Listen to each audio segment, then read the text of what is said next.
just tells you stories which others won't. And tonight we will tell you about this new strategic map that is being drawn. They say your enemy's enemy is your friend. Is that the foundation of the new defense bridge between India and America? This is what separates us from others who claim to be telling you global stories that matter. In the last 3 days, WION has been traveling across Syria. You are in Latakia city right now. Tell us, what is the situation on ground? At Gravitas, we don't just tell you stories from selected countries from around the world. 2 years since the Myanmar military coup, the people of Myanmar continue to live in a nightmare. Because it does not suit their propaganda, or because they are too scared to speak truth to power.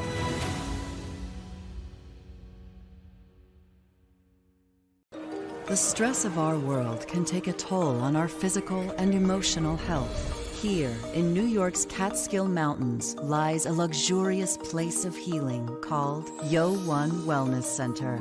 The WION Wellness Center provides 500,000 square feet of natural methods to manage diabetes, hypertension, chronic pain, obesity, depression, anxiety, and other conditions.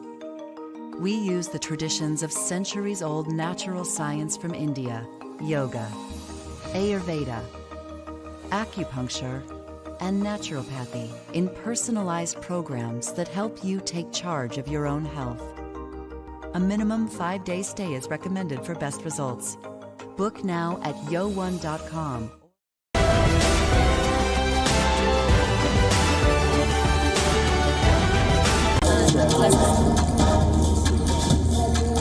Many other this is great, Arab.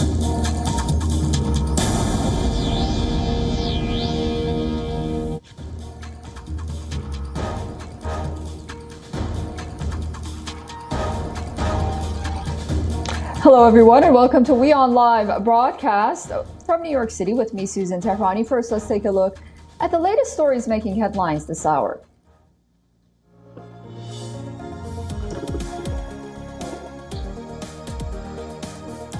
Russia says that it had targeted reserve units of the Ukrainian military during an overnight missile barrage across the country that killed more than a dozen people.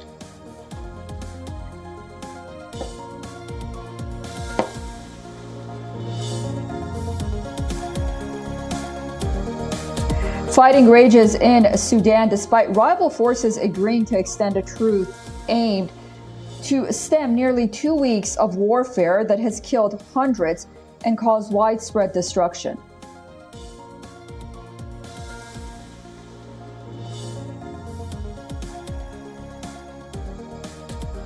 A U.S.-bound oil tanker seized by Iran off the coast of Oman was carrying 24 Indian crew. The vessel's operator says adding it was working to secure their release.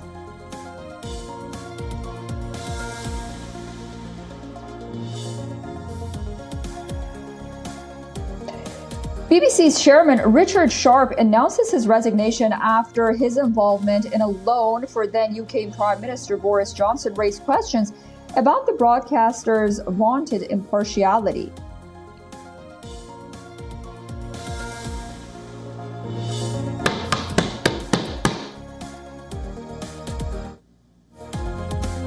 The Eurozone economy inches forward in the first quarter, expanding just 0.1% over the previous quarter as high inflation and interest rates weigh on activity.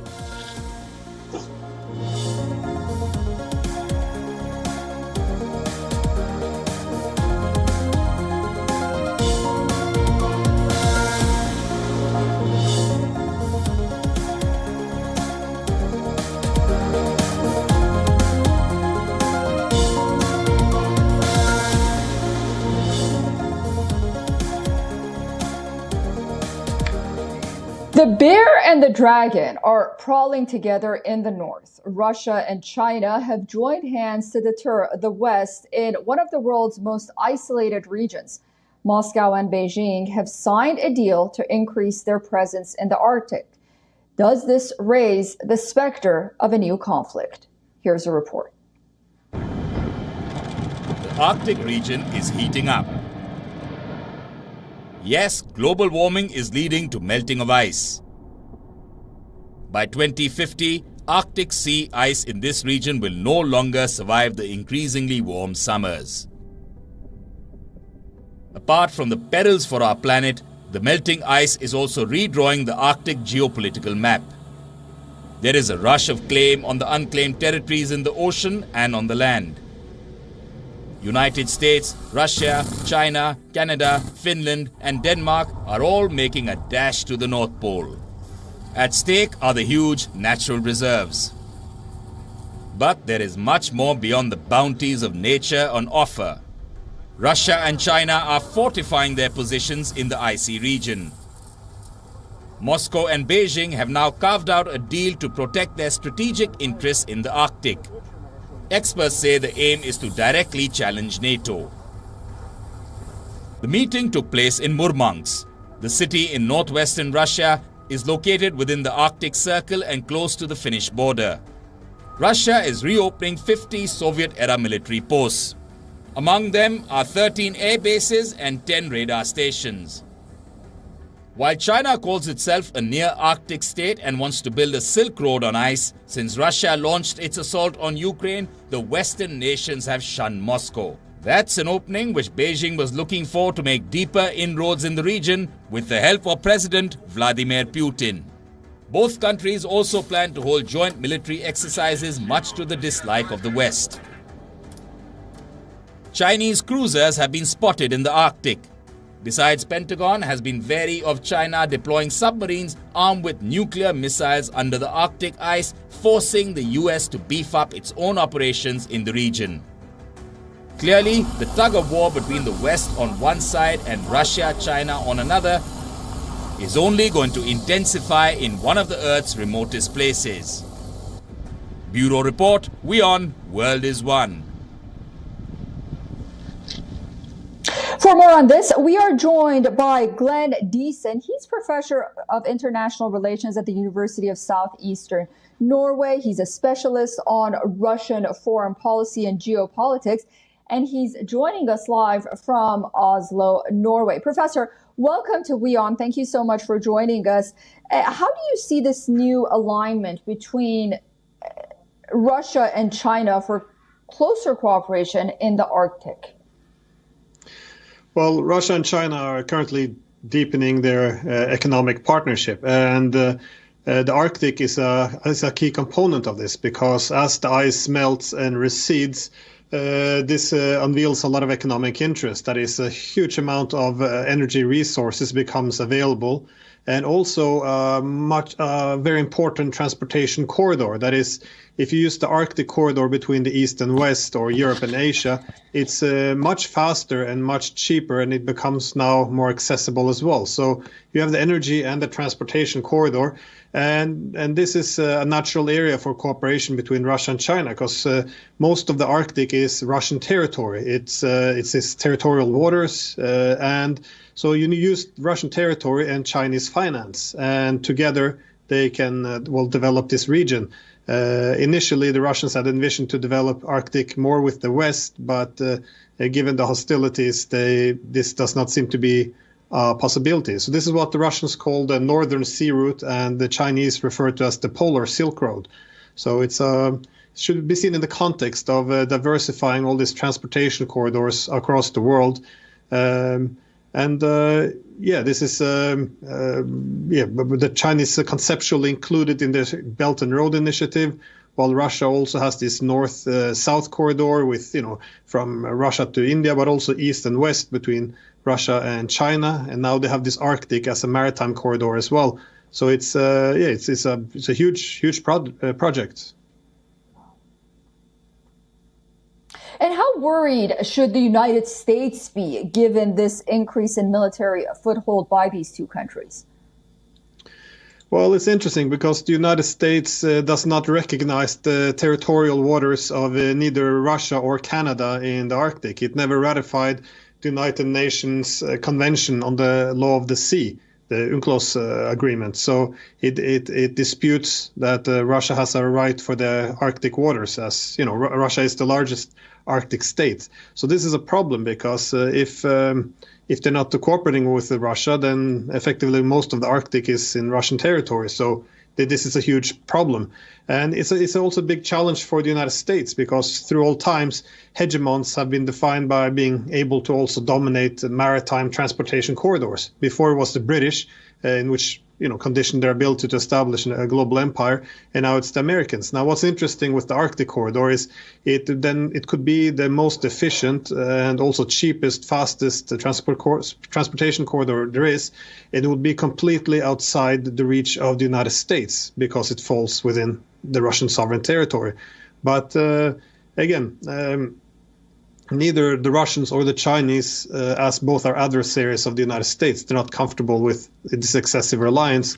So the United States, I would expect them to go to a long distance in order to prevent Russia and China from being able to reach these resources and transportation corridors. One of the means, obviously, the U.S. is worried is in this country, in Norway, in 2021, they agreed to develop 4 American military bases on Norwegian soil, and it's reasonable to suspect that the main American interest would be to confront the Russians in the Arctic. That is, to use Norway as a front line against the Russians in the Arctic.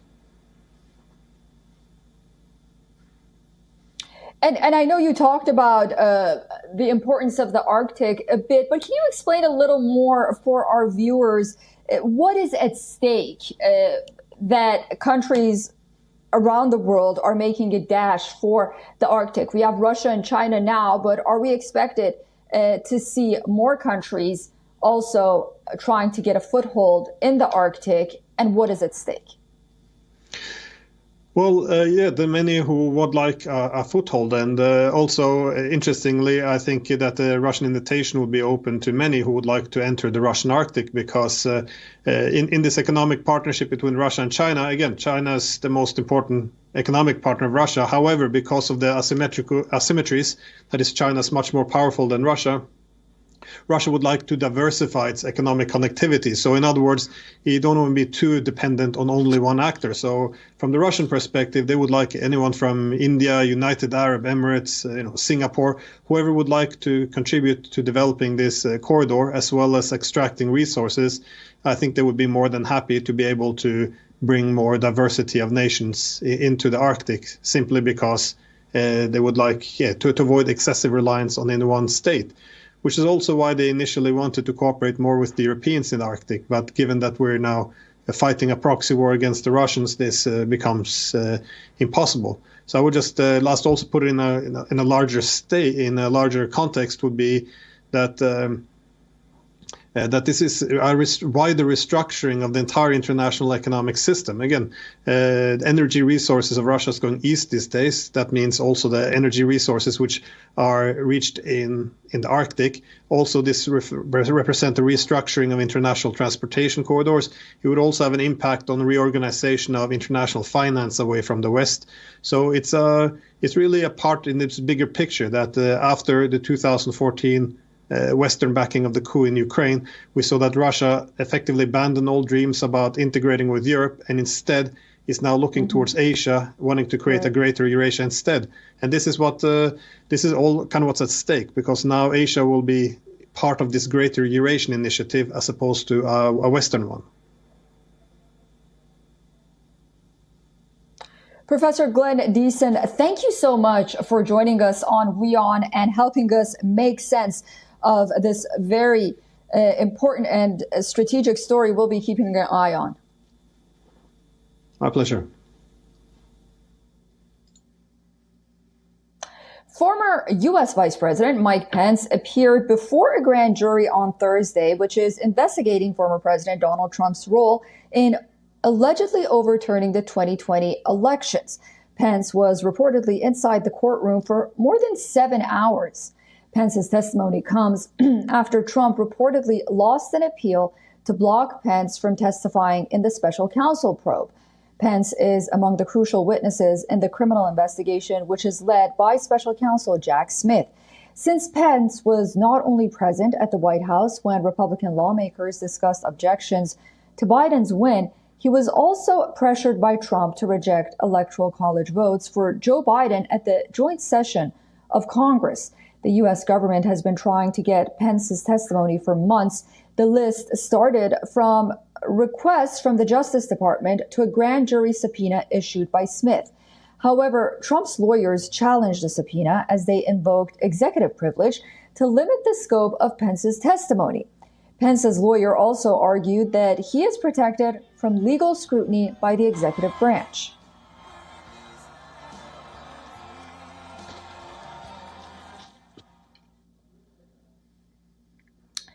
While U.S. President Joe Biden is optimistic about his re-election campaign, his approval ratings tell a different story. According to a new poll by Gallup, only 37% of American adults approve Biden's job performance as president. Meanwhile, 59% disapprove. If we split the poll results politically, that would make 83% Democrat, 31% of independents, and only 4% of Republicans who approve Biden's performance. This is the lowest rating for the oldest U.S. president yet. According to the poll, the decrease in Biden's approval rating is because of the increasing dissatisfaction with the economy. Only 19% believe that the economy is getting better, while 75% say that it's getting worse. According to Gallup, Biden's approval rating has been below 40% for the last 19 months. The poll was concluded the day Biden announced his re-election campaign. That I will support and defend the Constitution of the United States. The AUKUS nuclear submarine deal has come under the radar after an analysis showed that forecast for $20-60 billion deal includes 50% contingency fund. Australia's defense minister says the government is being upfront and transparent about the AUKUS deal. As per Australia's Parliamentary Budget Office, the cost estimate over 3 decades, including a contingency of around $123 billion. Contingency is a future cost not currently known due to the delays and other factors. The analysis was commissioned by Australia's Green Party, which says the report published shows huge uncertainty over the project. Earlier, Australia announced that it will buy as many as 5 U.S.-made nuclear-powered submarines. It will also build a new model with U.S. and British technology. Western allies are bulking up muscle across the Asia-Pacific in the face of a rising China. Canberra joined the newly formed alliance AUKUS with Washington and London 18 months ago. China has condemned the AUKUS deal as an illegal act of nuclear proliferation. Some critics even said the submarine pact is bad for non-proliferation. The Treaty on the Non-Proliferation of Nuclear Weapons is the international community's foundational nuclear treaty. The treaty prohibits non-nuclear weapon states from acquiring nuclear weapons. It also prohibits nuclear weapon states from providing any assistance in this regard. U.S. and Australia will build a new submarine model, also nuclear-powered and carrying conventional weapons, dubbed the SSN AUKUS, and it will include UK-made Rolls-Royce reactors. Analysts say submarine deterrence will also enhance quad deterrence.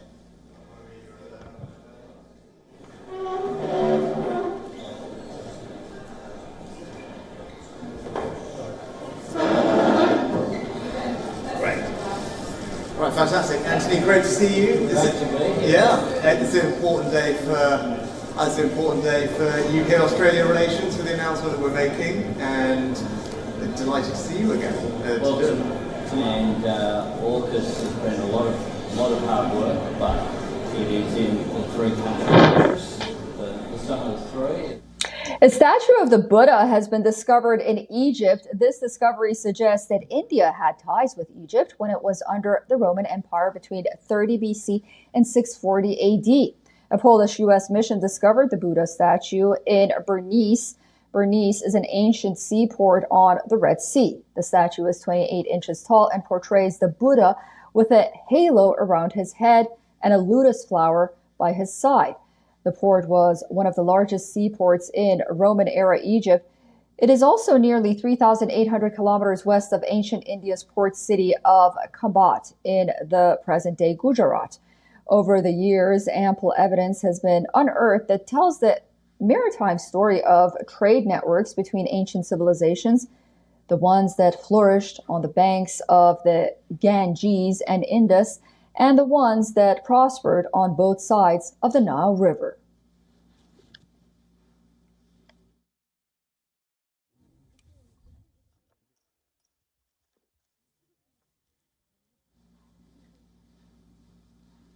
People all over the world are more worried about their money today than ever before, and the impact of the worry is felt from the office to relationships. This next report highlights how money is changing relationships in the modern world. Take a look.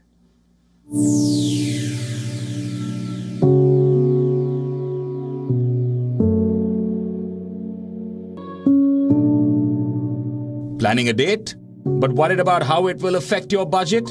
You are not alone. A recent survey by Bread Financials suggests over 70% Americans are stressed about their financial situation. But what's worse, they feel uncomfortable discussing it with anyone, and that includes their partners. The survey says 66% couples believe they are financially incompatible. That means their ideas are not aligned when it comes to spending, saving, and investing. Psychologists warn that this disparity leads to financial infidelity, a phenomenon that involves couples hiding their purchases from each other. Financial infidelity is more common in the younger generations, with 60% millennials reporting that they have cheated on their partner, while 61% Gen Zers admit to have cheated financially. Singles are equally stressed about money and want a potential partner to be financially responsible. Among the parameters that counted as most attractive in a potential partner, a good credit score ranked as priority. Having a financial planner was second on that list, while many said they found deal hunters attractive.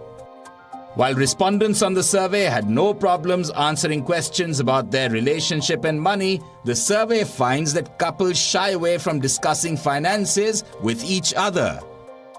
That's mostly due to money shame that comes from struggling to pay bills or afford a lifestyle that's considered attractive. But guess what? If you are worried about money, you're not alone. You're just a global citizen struggling with high living costs and stagnating wages. Special report, WION World is One. The Boston Celtics are through to the Eastern Conference semifinals. Last season's finalists beat the Atlanta Hawks in a thrilling Game 6 to wrap up a 4-2 series win. The Celtics shouldn't have been in this position in the first place. The record 17-time NBA champions could have sealed a series win in Game 5, but they squandered a 13-point lead in the fourth quarter. Atlanta All-Star Trae Young continued his fine series with 18 points in the first quarter, but the Celtics then restricted his output. Both teams still went toe-to-toe till a late run put Boston in charge. The Celtics trailed by 3 when they went on an 11-0 run that included 3 straight three-pointers. Jaylen Brown led the way for the Celtics with 32 points, while star man Jason Tatum also hit the 30-point mark. This eventually sealed a 120-point triumph, which set up a blockbuster series with the Philadelphia 76ers. And the Boston Celtics finally able to turn out the lights on Atlanta. And the defending we know, they're going to bring the fight. Philly's a tough environment to win. Their crowd gets involved into the game. It's going to be fun. We already know they got some great players, and Joel Embiid, James Harden, and company. So it's going to be another test again. We're going to have to get ready to fight again, and I'm up for it, and I can't wait. Tough battles, tough matchups. Obviously, that's a great team with. Supposed to be, probably going to be the MVP, Embiid, and, looking forward to it. This is what the playoffs is about, the best teams, the best players going head up. That's all the time we have from New York for WION Live Broadcast. I'm Susan Tehrani. Thank you so much for staying with us and watching, but don't go away. A lot more news and headlines coming up next, only on WION World is One.